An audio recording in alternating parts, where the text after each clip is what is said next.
Vou dar sequência, então, ao nosso tema de hoje, que é sobre tratamento da depressão e do transtorno bipolar. Eu só queria fazer uma pergunta antes, assim, quem está vindo hoje pela primeira vez? Bastante gente. Tá. Vocês chegaram a ver as palestras na internet, acompanhar, ou não tem qualquer noção? Quem não assistiu nada sobre... Tá. Então, é realmente a primeira vez que vocês estão tendo contato. Quer dizer, tem uma série de encontros que nós fazemos todos os meses. Em cada mês é um aspecto diferente do transtorno bipolar ou da depressão que é abordado, né? E o interessante é que todo mundo possa acompanhar todos os encontros para ter uma noção e poder ir aprendendo o mais possível sobre os transtornos, para poder controlar melhor a doença, para poder se inteirar do que se trata. De qualquer forma, assim, nós combinamos um conceito científico que nos encontros psicoeducacionais a gente sempre vai dar uma noção, como o Dr. Teng fez, sobre o que é a depressão e o que é o transtorno bipolar, e depois a gente vai enfocar o assunto do dia, que é o que vai ser mais debatido e discutido. Tá? O Dr. Teng já falou do tratamento biológico, eu vou dar sequência agora, mas eu gostaria de... algumas coisas eu vou retomar só para fazer uma pequena ênfase, e uma delas é assim, que o tratamento biológico, como medicamentoso ou biológico, né, como a gente viu, ele é prioritário, o que significa que não dá para ficar sem ele, porque é ele que vai controlar aquele componente biológico, a manifestação, a expressão dos genes que a pessoa tem e que se manifestam se não houver um controle. Então, o medicamento é que vai controlar a expressão genética, na maior parte das vezes, que leva à manifestação e à manifestação da doença.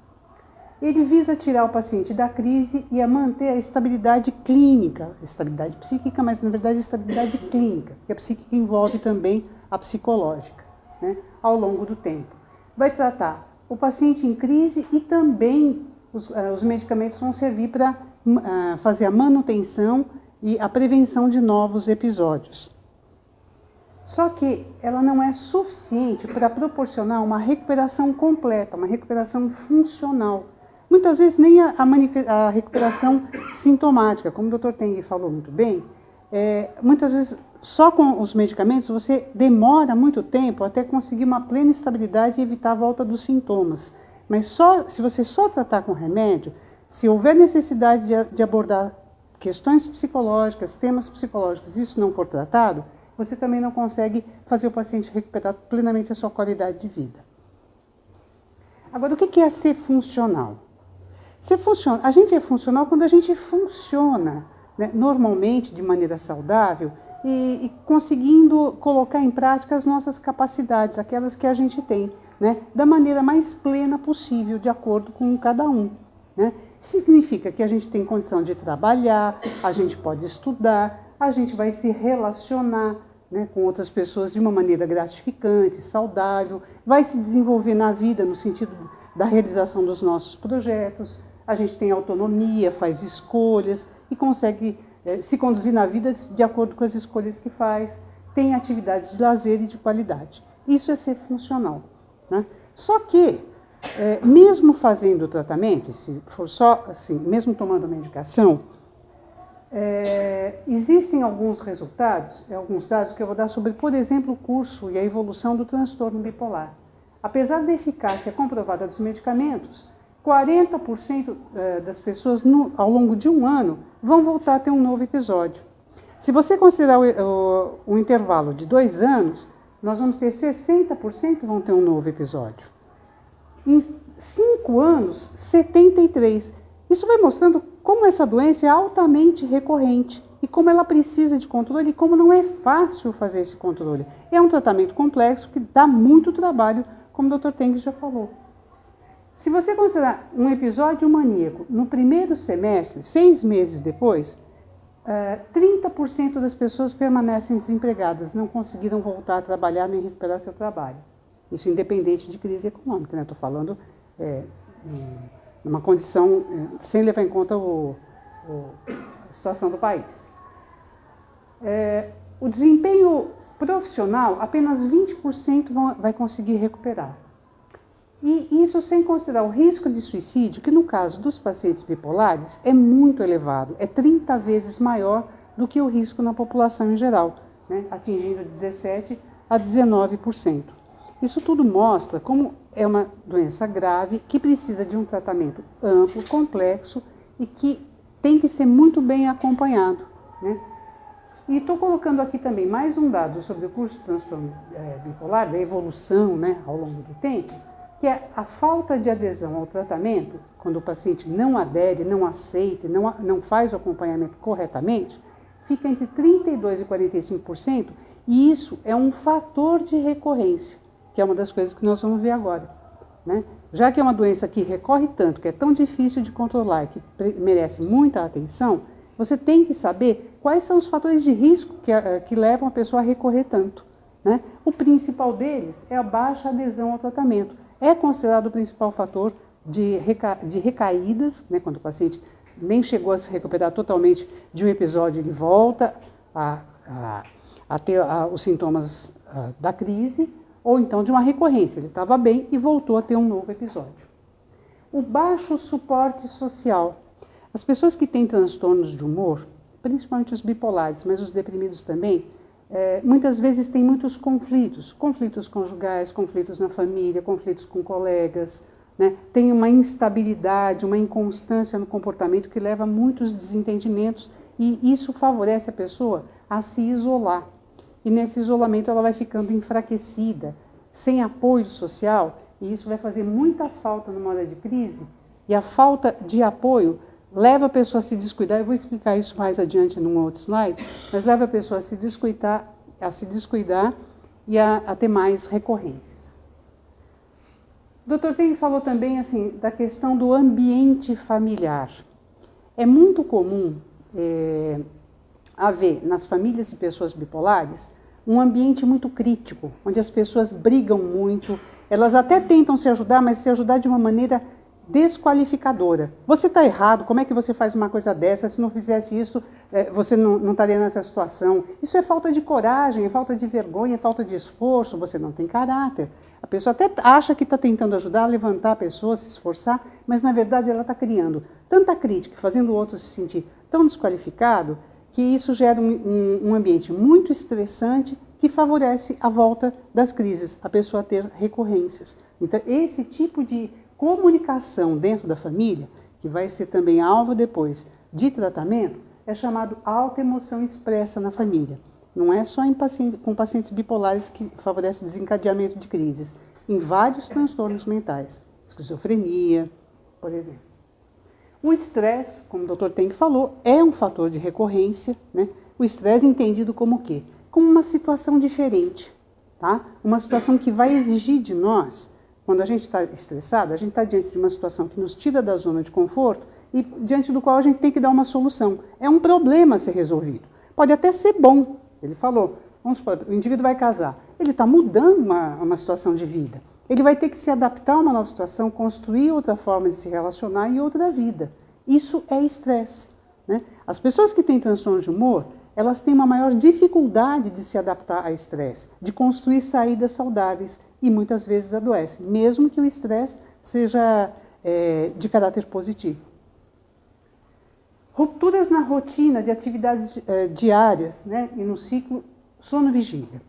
Ter uma rotina de sono, dormir na hora certa, acordar na hora certa, geralmente mantendo uma regularidade, não só de sono, mas de alimentação e de atividades, protege o indivíduo, protege o cérebro contra a manifestação da doença. Então, uma das coisas que vai ser importante ao longo do tratamento vai ser ajudar as pessoas a construírem uma rotina de atividades, uma rotina de sono e de alimentação.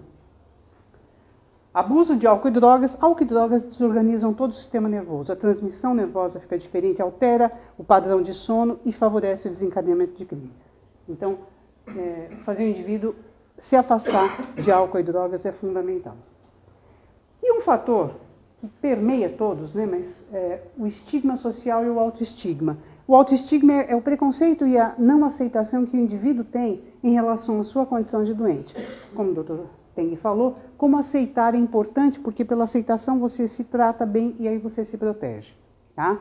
Ou então, se você está num meio social ou familiar muito desfavorável, você não vai ter suporte social, você vai ter críticas, ou você vai ter que se isolar, ou tem que se esconder, e isso também enfraquece o indivíduo e favorece as recorrências. E aqui é o esquema que eu falei, o que acontece com o indivíduo que não se trata, né? Ou que está mergulhado num ambiente muito crítico, que não aceita a sua doença, que se sente diferente, que se rebela, ele se sente envergonhado e se isola.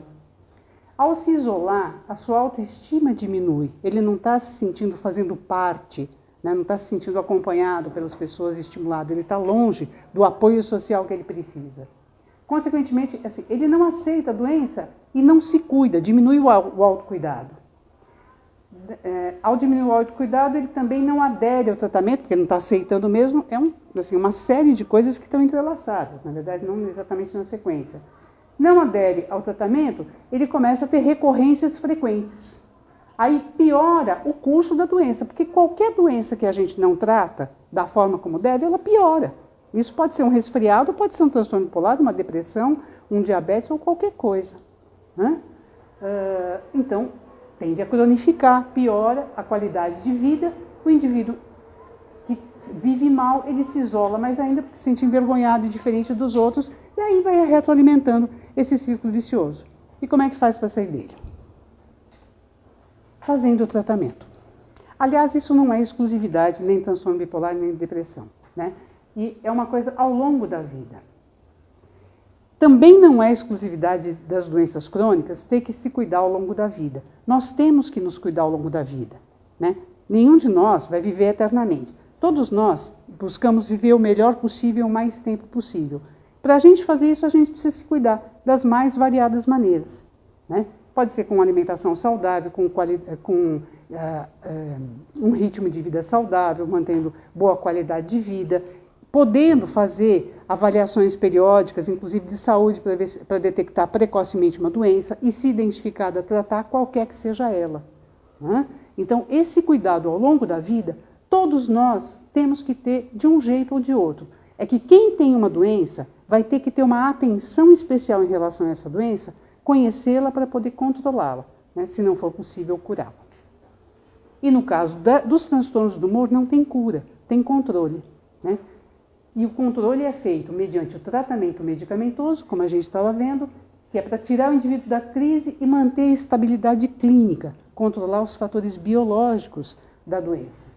E os tratamentos psicossociais, que eles vão, eu já vou explicar o que são, mas assim, em linhas bem gerais, é aquela abordagem que você faz com a pessoa para ela aprender a conhecer o transtorno, aprender a lidar com ele, aprender a reconhecer quando ele se manifesta, aprender a conhecer quais são os fatores de recorrência e a construir uma estabilidade funcional, né?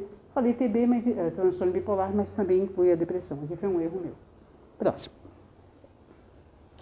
Então, os tratamentos psicossociais são intervenções psicológicas, são tratamentos feitos na base da conversa, tá? Muitas vezes, o indivíduo às vezes mora em algum lugar, ele não tem acesso a um tratamento psicológico específico naquilo. Às vezes o próprio psiquiatra pode fazer, em parte, essa orientação, essa explicação, esse trabalho de ensinar, né, que tem um efeito terapêutico. Ou então o indivíduo pode participar de atividades em grupos como os da Abrata, por exemplo, né? As atividades que a Abrata proporciona têm efeito terapêutico do ponto de vista psicossocial, porque ajuda o indivíduo a conhecer a doença, a se aceitar, a se ajudar, promovendo uma interação onde a experiência de um ajuda o outro, né? Participar de encontros psicoeducacionais como esse que nós estamos fazendo. Então, essas são abordagens psicossociais, são intervenções psicológicas, psicossociais, que têm um efeito benéfico, e isso é comprovado nos estudos, né? É que muitas vezes o indivíduo vai precisar de uma abordagem específica para alguma questão psicológica na sua vida que não está bem cuidada e ele vai precisar aprofundar. Então, às vezes, pode ser necessário, sim, fazer um tratamento psicológico para lidar com aquilo que não foi possível nas intervenções mais breves. Então, as intervenções psicológicas que identificam e reduzem os fatores de risco de novos episódios, né? incluem as intervenções psicoeducacionais e as psicoterapias, tanto individual como de grupo. E eu vou falar para vocês, assim, as mais estudadas em pesquisas científicas, quais são, assim, brevemente, como é que elas funcionam, tá? As intervenções psicoeducacionais são os encontros psicoeducacionais, onde a gente tem uma palestra sobre um tema e depois é aberto um espaço para discussão entre as pessoas e nessa discussão tem uma interação terapêutica, onde um ajuda o outro. Isso é largamente visto, vocês que estão indo pela primeira vez, talvez possam, assim, no segmento hoje, no segmento das vezes, identificar isso, né, e vivenciar isso. Próximo. Existe um tipo de terapia, né, que é muito recomendada e tem ótimos resultados, que é a terapia cognitivo-comportamental. Ela vai procurar tratar as crenças erradas que as pessoas têm, ou em relação a si mesmo, em relação a certas condições de vida, em relação à doença, né, e que geram padrões de comportamento que levam ela a se manter doente. Então, a terapia cognitivo-comportamental vai ajudar a desfazer essas críticas para ajudar o indivíduo a mudar o comportamento. Tem também uma terapia chamada interpessoal e do ritmo social. Tá? Terapia interpessoal é uma terapia breve que vai enfocar vários temas da vida do indivíduo, assim, desde conflitos familiares, situações de perda, projetos de vida, e também ajudar a construir rotinas, porque construir uma rotina, um ritmo de vida é fundamental para organizar e mudar os hábitos das pessoas. E o estilo de vida faz toda a diferença para a pessoa que está doente. Se ela começar a desenvolver um estilo de vida mais regular, ela consegue controlar melhor a sua doença. A psicoterapia familiar, eu falei agora há pouco, né, que as famílias muitas vezes têm muitas dificuldades e problemas na sua interação, na sua comunicação, e como a gente está falando de doenças que têm um forte componente genético, é muito frequente que outras pessoas da família, além do doente que está procurando o tratamento naquele momento, outras pessoas também podem manifestar a doença, às vezes, em graus diversos, às vezes não tão evidente, mas o suficiente para que haja sintomas e problemas de relacionamento. Às vezes você vai ver pessoas muito irritadas, muito intolerantes, elas podem, na verdade, estar doentes, né? E ajudar a criar um clima muito tenso e muito crítico na família. Tá? Então, a terapia familiar, ela vai fazer algumas coisas. A primeira vai ensinar para a família como que é a doença. Depois, ajudar a identificar quais são os problemas de relacionamento e de comunicação que essa família tem. Né? E também ajudar a identificar outras pessoas dentro da família que podem estar manifestando a doença, seja no início ou de uma forma diferente, às vezes mais leve ou não, mas para essas pessoas se tratarem também, porque isso vai ser importante para a família depois funcionar melhor e conseguir construir uma rede de suporte, não só para aquele paciente que veio primeiro, mas para todo mundo dentro da família que estiver precisando. Ok? E outras formas de terapia, que até são mais conhecidas do público, né, a psicanálise, são chamadas as terapias psicodinâmicas. Tá? Elas não foram desenvolvidas especificamente para tratar de doenças ou de um transtorno mental ou de outro, mas são formas de terapia para ajudar a lidar com conflitos internos, às vezes conflitos inconscientes, com problemas que as pessoas construíram, ou mecanismos de defesa, padrões de comportamento que desenvolveram numa época da vida, quando não tinham outros recursos, às vezes quando é criança, e que leva esse padrão de comportamento para a vida adulta, e essa é uma solução que já não serve mais. É como um remédio que funcionou no passado e não serve mais no presente e prejudica a vida relacional dessa pessoa. Então, a terapia, essas formas de terapia ainda não são totalmente estudadas para os transtornos do humor, mas podem ajudar o indivíduo a superar questões inconscientes que ele tenha consigo e que não foram resolvidas. Independente do tipo, agora só para concluir, assim, para fixar melhor para vocês, independente do tipo de abordagem, né, se é de uma linha ou de outra, as intervenções psicossociais, elas vão procurar ajudar a pessoa em 3 áreas fundamentais. Num primeiro momento, vamos pensar que é uma coisa ao longo da vida, mas num primeiro momento, o indivíduo chega em crise, completamente desorganizado, atrapalhado, não sabe o que tem, não quer nem saber de ser chamado de bipolar ou de deprimido, a família também não entende direito o que está acontecendo. Então, num primeiro momento, você vai ajudar a pessoa a ter uma consciência do que ela tem. O que é dela, o que é da doença, né? Até ela entender e cair a ficha. Depois, ajudá-la à medida que ela vai conhecer ela vai aprender a aceitar e aderir ao tratamento, porque isso vai ser fundamental para ela controlar essa doença, para não voltar a ter aquelas recorrências. Tá? Ajudar a detectar precocemente os sintomas. Detectar precocemente os sintomas é uma coisa fundamental, porque toda doença que a gente identifica logo no comecinho, a gente trata melhor e impede que ela piore. Né? Hoje em dia tem campanha, por exemplo, para as mulheres, até para os homens também, para fazerem a autopalpação, para identificar nódulos na mama. Isso é como identificar precocemente a manifestação de uma doença. Ou então, assim, todo mundo sabe quando vai ficar resfriado. Né? Quando eu vou ficar resfriado, no primeiro dia eu começo a ter, a minha garganta começa a raspar. Eu já sei que no dia seguinte eu vou estar com, às vezes, se é de manhã, de noite eu vou ter febre. Então eu já começo a me cuidar, me hidrato melhor, começo a tomar suco, vitaminas. Então, já é um sinal que eu começo a tomar precauções para evitar que aquele resfriado progrida ou cresça. A mesma coisa. Num transtorno do humor, você tem que aprender a detectar precocemente quais são aqueles sintomas que se manifestam primeiro, porque aí você vai antecipar uma consulta, conversar com o seu médico, pedir uma orientação, pode ser feito o ajuste no remédio e isso vai prevenir a piora ou até uma recorrência completa. E prevenir a consulta suicida. Assim, a gente está recebendo um paciente em crise, você tem que identificar se ele tem risco de suicídio ou não, abordar isso com a família, falar francamente com o paciente, porque quanto mais você falar, menor a chance disso acontecer e você está evitando uma conduta da qual não existe volta. Tá? A crise passa, o suicídio não. E isso tem que ser abordado também nos primeiros momentos de um tratamento, também nas psicoterapias. Num segundo nível, né, sair dessa fase aguda, você vai ensinar a pessoa a lidar com o estresse, tá? A ela saber o que é estresse para ela, que situações que ela precisa aprender a lidar ou a evitar, ok? Se não der para evitar, então para desenvolver mecanismos de aprender a lidar. Evitar o abuso de substâncias, porque isso é fator de recorrência, e construir uma regularidade no estilo de vida. Né? Então a gente vai saindo da fase aguda, vai ajudando a pessoa a construir mudanças para ela ter mais qualidade de vida. E num terceiro nível, assim, ajudar a pessoa a recapitular e ver quais foram as consequências, porque todo mundo que passou por uma crise de depressão, de mania, de euforia, uma crise mista, teve problemas e teve consequências. Para ela poder fazer um balanço dessas consequências, resgatar o que for possível ou aprender a lidar com as perdas que aconteceram e sempre acontecem muitas, ok? E, na medida em que você faz esse balanço, aprender também a prevenir consequências futuras. Melhorar a vida social. Né?